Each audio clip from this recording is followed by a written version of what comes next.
Hey everyone.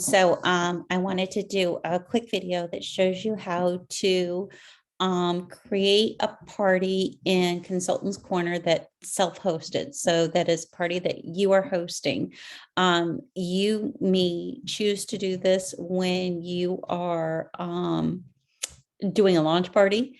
If you're doing like a customer or VIP event, host appreciation party, a mystery host party where you'll start as the host, and then before you close the party, you'll be able to change over the information to whoever is the winner of your mystery host party. So for whatever reason, I regularly maintain a open party for myself each month so that I'll be able to benefit from host rewards to add to inventory items, giveaways, things like that. So let me show you how to do this right quick. Click on that. Okay, so share my screen. You'll go ahead and click this little plus sign here. And that will take you to where you can go ahead and add a contact. So if you've met somebody, say at a vendor event or something like that, that you might want to add that hasn't gone through Pampered Chef, so isn't on their list. If you just want to do a straight up order, and I really hesitate to do a straight up order almost ever because you're neither your guest or a host or yourself ever earn any host rewards. So I almost always do everything through a party. So you'll go ahead and click create a party. You have 3 different options, and all these options can apply to a self-hosted party. So it's just really up to you. Most of the parties I do are virtual. The only thing that I generally do that's even close to in person is like vendor events or something like that. I don't do home parties, at least as not as of yet. The virtual have been a lot more successful, as well as, large events like vendor events. And then catalog is just your old school catalog party, which you can do as a virtual also. So this I don't get too terribly hung up on. But the virtual is nice because it provides you the shopping links.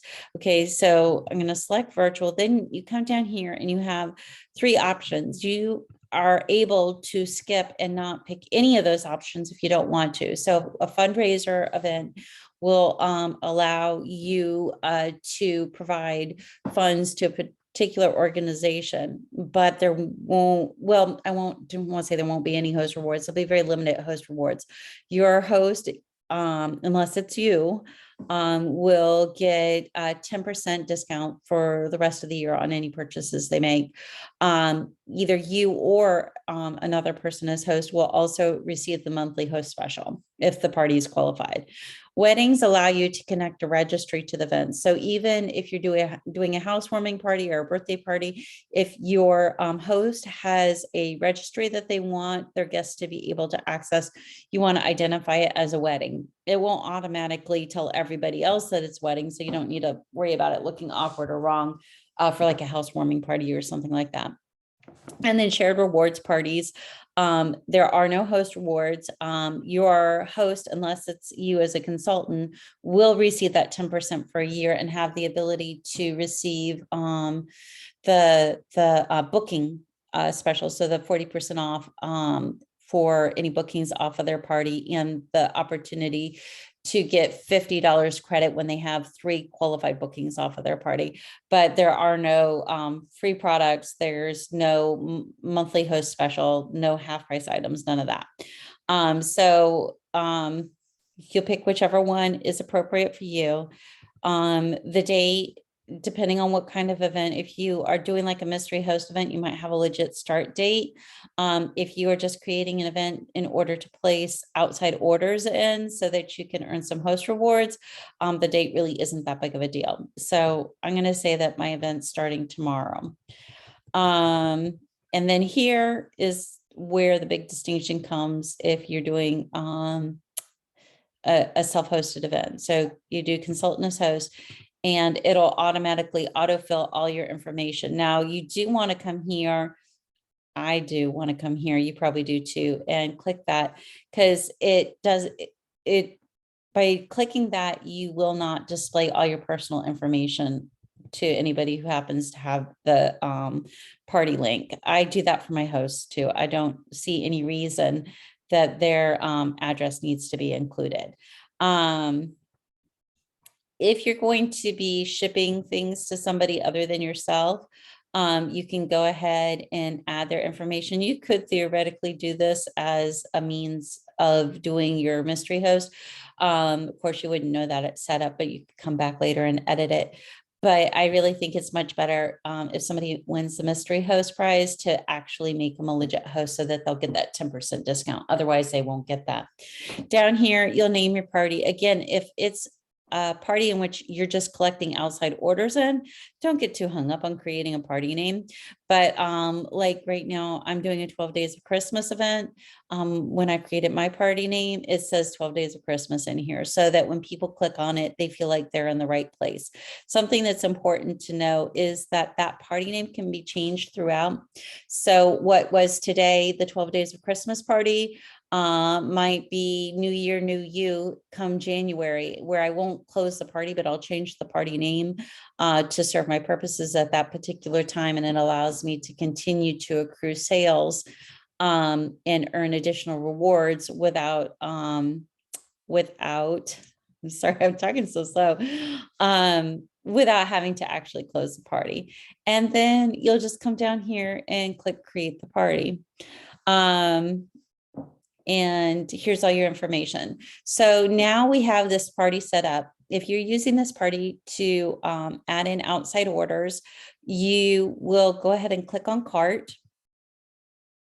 And right here is going to be you, because you're the host.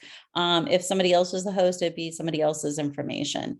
And you can use this approach whether you're adding orders to a cart for a party. So say somebody contacts you and asks you if you can take their order. Lots of times I have folks that aren't super computer savvy, and they get a little overwhelmed by it all, and I can take their information over the phone and put the order in for them. Or if, like I said, you're using this link as a way of accruing host rewards for yourself by collecting outside orders, either way. So you'll click on add a guest. And this is going to bring up a whole contact form. This information is going to be for the person you're sending the products to. And it's important to notice that you have email and phone number. You want to go ahead and collect those, even though they aren't necessarily necessary for the person to get their product. A couple of reasons. One, it'll be important for you to have that information so you can stay in touch with them throughout the customer care process. So even after you've gotten their order, this allows you to reach out to them and confirm that they received their items. It'll also allow them to receive notifications about shipping, email confirmation of their receipt, all kinds of things. So it's important when you're collecting their contact information that you include that as well. So you're going to go ahead and include all this information. We'll just add my husband in here. He's a frequent buyer from me. Okay, so now you see it's not, here's our host screen, and now we have a name underneath it, and it's highlighted. And so this is your outside order or your guest order. You're going to go ahead and put your product names in here or the product number. When I'm collecting outside orders, I ask for the item number. And I think that's really important because we have a lot of products with similar names or similar functions. And sometimes people get the names confused or mixed up, and they don't really want what they think that they want or what they said that they want. So if you get a product number, then you and they are on the same page about what it is they're ordering. If somebody gives me a product name, normally I'll confirm with them, okay, I see that you want, the quick slice, item number, whatever. And when they say, yeah, that's what I want, at that point, I feel like I've done everything I can do to make sure that they get the right product. So whenever I enter the information for an outside order, I go ahead and enter the item number. I don't have any item numbers in front of me. So I'll just go ahead and type in the name. Okay, so Season's Best is 100,699. Okay, so 100,699. No, I have missing a zero, 100,699. Um, you notice that when I typed in the name, it automatically prompts a whole list of potential products that I was looking for. If I didn't click one of those and I hit search, it'd bring up a screen where I could add, whichever item on that list was the one that I was interested in. In this case, if I put an item number in, assuming it's a valid item number and the product's available, if I go ahead and just hit enter, you see that it automatically adds it to my cart. Once it's added to the cart, if we're dealing with an outside order, I'm going to come down here. I will let my customer know that their total is $10.55. You have the option. You can take checks if you want to. I don't recommend it unless it's somebody that you personally know. I have taken Venmo. I've taken cash, but I have the cash before I do any kind of add any kind of payment method on here. You can take a credit card number, any means of payment, but I avoid checks and I avoid promises for cash. I typically stick with credit cards.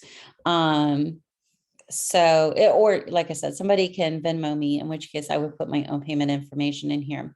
So once you get down to the screen, you'll want to collect their card information. Do make sure you see it autofills their name and their zip code. So confirm that the name that is on here is the same name as their order, and the zip code that their card is connected to their card is the same zip code as the address that you're shipping to. And do make sure that there's no middle initials. Sometimes that can get things tripped up. It's goofy, but it happens. You'll want to go ahead and add their credit card number in there. One of the things that I do is I do write down their credit card number because once you leave that screen, it's just going to show you the last four digits. So if you have any kind of typo, there's no way of going back and fixing it because you can't see any of the digits that are there. So I write all of their credit card information down and then I'll destroy it after I'm able to process their order. So you're going to put in their full credit card number, the expiration dates to drop in. This is very important. This didn't used to be here, but you need to be sure to have the CVV code. If for whatever reason you're using our order forms, at the last I checked, our order forms don't require the CVV code. So if you're doing a vendor event and you're planning on adding orders electronically later, make sure that you collect that CVV number at the event. So you're going to put all that information in, you'll click save payment, and it'll automatically save the payment. And then once I save the payment, you will have the option to click a button that says that you understand, that this is going to be charged against a card, yada, yada, yada. And then you can hit submit. Once you hit submit, that order is sent. It's a little bit different than when somebody submits an order directly through a party link themselves, because in that case, the order won't submit until 1 a.m. Midnight Central Time. So you still have a little bit of time to manipulate it. If you want to add a gift in with the order, if you want to discount it or whatever, you can do all of that. But once you enter an order yourself, if you manually enter it on your side and you hit submit, it's submitted and it's done, it's gone.